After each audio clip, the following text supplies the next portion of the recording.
So Trouble Funk were sort of the biggest go-go band. And Myron Threat, I think, was pretty much the biggest punk band. Bad Rent had moved to New York at this point.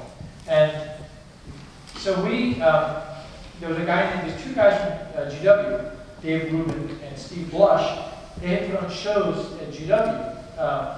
At which point, I think then Dave Rubin, they split up. Dave Rubin started playing on go-go's.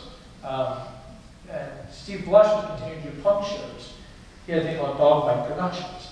And so we were talking, and I think we had been discussing, like, my level of go-go and everything. They're like, we should do a show. Like, Steve Blush was like, we should do a show with Trouble Funk.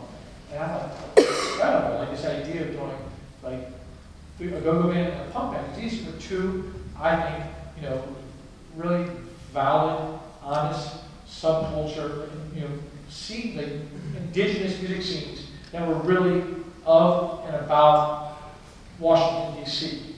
And really native Washingtonians. Like most of the kids involved in the punk scene were just from here.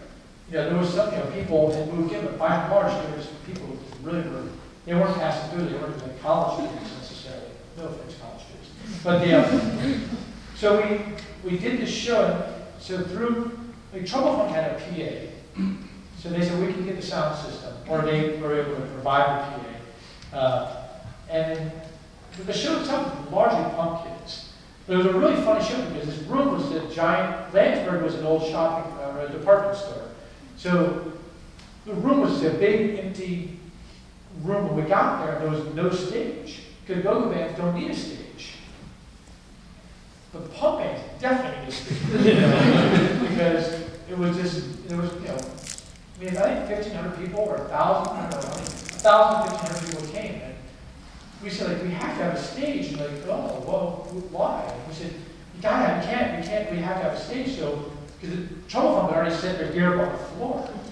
So we got tables, 7 tables, and tied them together, set them in front of Trouble Funk's gear. But tables are not a stage.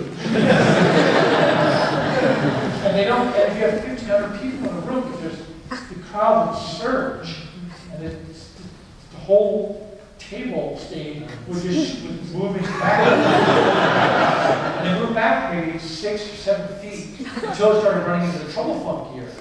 And then they started freaking out, like, you gotta do something about it. I'm like, what can I do? Like, I told you we needed a stage.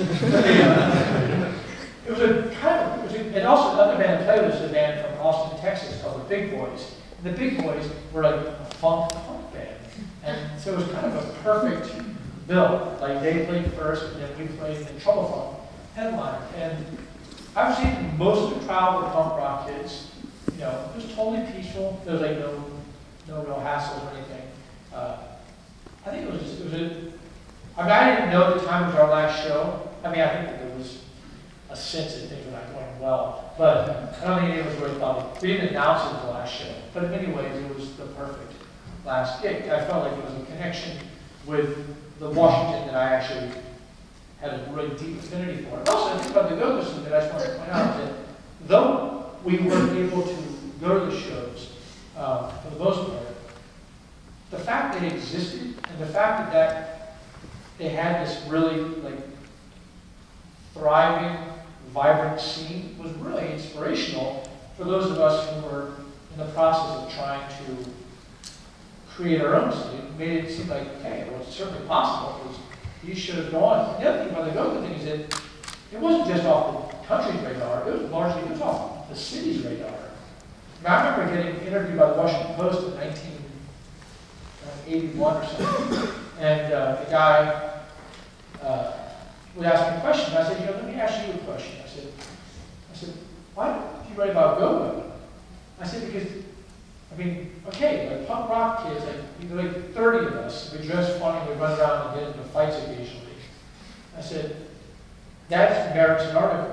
But then you have like the Friday Night Go-Go's with like 4,000 or 5,000 kids come out every Friday night, and the Post has never written a word about it. It's just not on the Post radar. So I think that the fact that they were able to develop such an incredibly huge scene really made us like, wow, I think it's possible. You had